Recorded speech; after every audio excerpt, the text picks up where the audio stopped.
A plastic surgeon on social media is probably telling you that everything that I do as a cosmetic dermatologist is a huge waste of money. Don't get Botox, don't resurface, don't tighten your skin, and instead get a facelift or get surgery.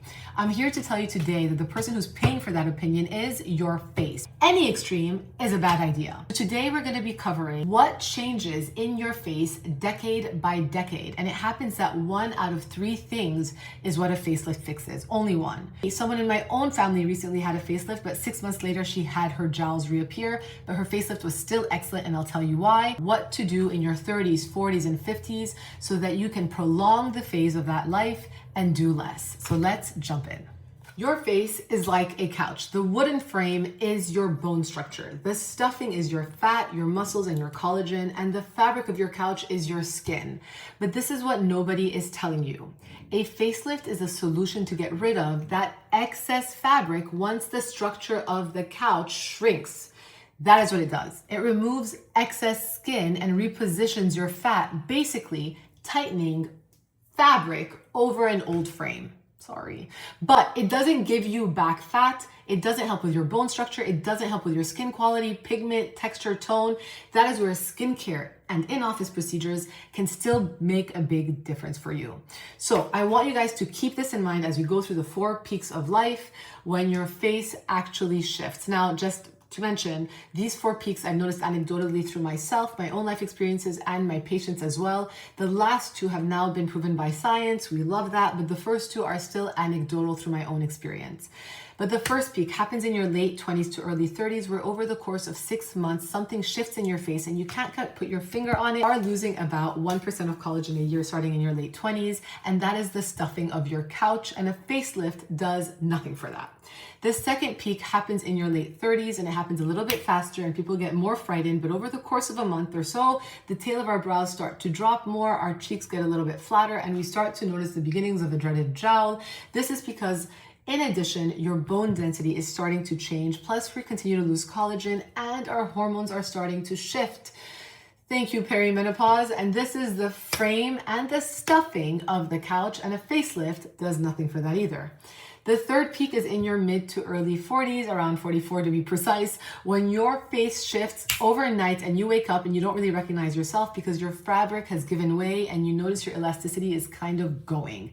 This is the first moment where a facelift might actually be targeting the fabric and answering the actual question. And for most of you though, it is still too early.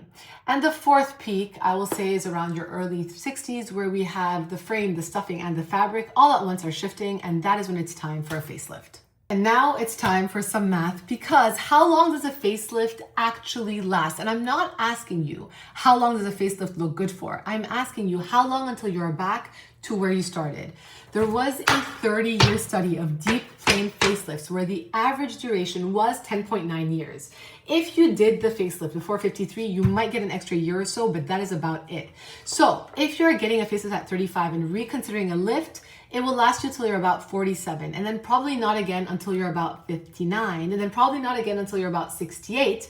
And personally, as a doctor, I do not recommend surgeries for funsies after 70 because you cannot metabolize anesthesia as well. So that comes down to 4 major surgeries and recoveries, and every single one of them harder than the last because your surgeon has to cut through your old scar tissue every subsequent time. And are we really going to be getting a facelift every 10 years starting at 35? And I say 35, and I know some of you gasped, but I have had patients in my own practice ask me if they need a facelift starting around 35, and I have been very adamant to say no.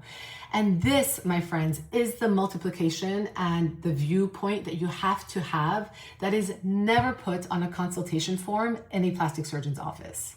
So my own mother recently had a facelift, and 6 months after the fact, she started to notice her jowls reappear. But I can honestly tell you guys that her facelift is excellent. Now, both of these things, having your jowls come back and having a beautiful facelift, can be true, and I want you guys to understand this part because a very good plastic surgeon has to stop short. Because if they pull too much, they will look like this, and we've all seen the fish mouth after a facelift look where your mouth looks huge and it's not a good look. And the honest plastic surgeon has to underpull, which means that if your part of your jowl is a fat pad that has dropped or your jawline is receding underneath it, you can't pull your way out of that. You have a stuffing problem problem and you have a frame problem, not just an excess skin problem. So you have to look at the person's frame to understand how much you can pull. And the facelift does not recreate your bone structure. It does not change the frame of your couch. The facelift does not give you back the stuffing necessarily where you lost it. So you really have to understand the face as a whole, from the inside out, your bone structures, your stuffing, your fabric, in order to understand where you fall in terms of a facelift and how much pull you could expect. Which leaves us now with the thing that almost nobody really wants to connect, and this is the most useful 90 seconds of this video. And it also applies to what I do in my office and how best you can maintain yourself without having to go under the knife. But if you know you want to get a facelift one day, but you have 1,000 Sculptra treatments in your face, or you've done 1,000 tightening treatments in your face because you don't want injectables, it is going to be harder for your plastic surgeon to get through the different layers of your skin in order to achieve a nice even pull. But that doesn't mean that Sculptra or tightening treatments are the devil. It means that the dose makes the poison. So 5 things that we absolutely need to stop doing immediately. 1, we need to stop treating more often as better. It's about the right cadence for every device and every treatment, and it shouldn't be done at every visit. You have to have a provider who's looking at how you age over years and not just months ahead. Number 2, we need to also stop thinking that Sculptra is better than fillers because it's natural. If you want surgery one day, it's not the better option. If you don't want surgery, sure, knock yourself out, keep getting Sculptra. But if you want surgery, do not demonize fillers, because I have never had a plastic surgeon call me to tell me that the fillers my patient received ruined the outcome of their facelift. Number 3, stop removing things in permanence from your face. And I'm talking like buccal fat pad. There was recently an article about veneer regret where people changed their teeth in permanence. Removing something from your face is something that you can never get back, especially the cushion in your face. So please stop doing permanent things at a young age to your face. And 4, stop freezing your forehead every 3 months. Botox lasts 10 to 12 weeks, but that doesn't mean you need to be frozen every 3 months. Allow your movement to come back so you can keep the essence of your face alive. And last, stop taking a facelift consultation as a diagnosis. It's a consultation.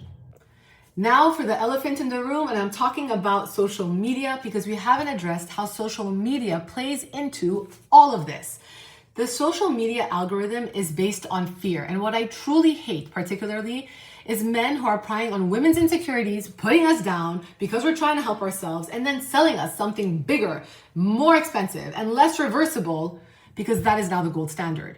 It is wild to see people go from 0 to doing the absolute most only because it seems that surgery is the only respectable way to get it done. And I would like to say this again the same way I've said it a million times before, but if somebody is telling you that surgery is the only option and don't do this, it's probably because they are selling you surgery and a facelift. The same way that if somebody is telling you only get fillers and lasers, it's probably because that is what they are selling you as well. So you should be asking yourself the same question about me, because I am a dermatologist. I don't perform surgeries, I inject, I do lasers, I have a skincare line. So when I tell you guys, do not rush to surgery, you should always take that with a grain of salt, having understood the ecosystem. And that is why the most important thing for you is to understand the why behind how you are aging, so that you can ultimately make the best decision for yourself, which is most likely a combination of skincare, in-office procedures, and maybe surgeries, but on the best timeline for you. So let's talk timelines in your 30s, in your 40s, and in your 50s. In your 30s, this is skin quality and prevention time. And I know it's boring, but having a solid routine with skincare ingredients that even out your pigmentation, a retinoid that you can actually tolerate, real sun protection behaviors, and not overdoing cosmetic procedures is how you're going to stay looking 31, 32 and not 38. In full transparency, by the way, I do make skincare, and this is where my products start to become useful because my products work on the fabric of your couch. They will do nothing for your frame. They will do nothing for your stuffing because skincare is never going to replace the foundation of your couch. And anyone selling you a cream for bone loss is lying to you, and that would include me as well if I ever did so, but I won't. In your 40s now, the structure starts to genuinely change. And this is where in-office treatments really help to keep you looking good, as long as it's conservative and done correctly spaced apart. Collagen stimulation, energy at the right time interval to tighten your skin, small amounts of the right filler, not in the area where you necessarily think you need it, but filler in areas that give you an optical illusion of height and a lift. And for reference, I am 42 and I do it maybe once or twice a year in that cadence, and I do not inject my face quarterly. Number 50s now, 50s and beyond, the conversation does honestly start to change, and this is where I stop you from overspending with me, and I want to make sure that you're someone who does want a facelift or doesn't want a facelift, because this is where your frame now really affects how the fabric shows up. And if you are somebody who is spending a lot of money on trying to get the fabric tighter, you might need to cut that excess fabric off. So that's where I will take you from my practice as a cosmetic dermatologist to most likely a plastic surgeon's office. And then you will come back if you want to maintain those results. Which leads me to, when is the right time for me to get a facelift or to consider it, and how would I know? So these are 3 honest signals. The first one is when you pull your skin at your jawline gently upwards and backwards in this motion, and it gives you the face that you want. That is a fabric problem, and the solution there is a surgical one. 2, you have stopped getting any sort of meaningful return from in-office procedures that you used to respond to. And 3, you're being asked to spend surgical money annually to hold on to non-surgical results. And at that point, the operation is often cheaper and more honest for you. And I would tell you that here the same way I would tell you that in an exam room. And so there you have it. A facelift is a must at some point only if you want to age a certain way. And unlike what they're telling you online, you do not need a facelift at 35. So here is the rule, and the only thing I want you to get from this video: nobody who profits from your decision should be setting your timeline, including me.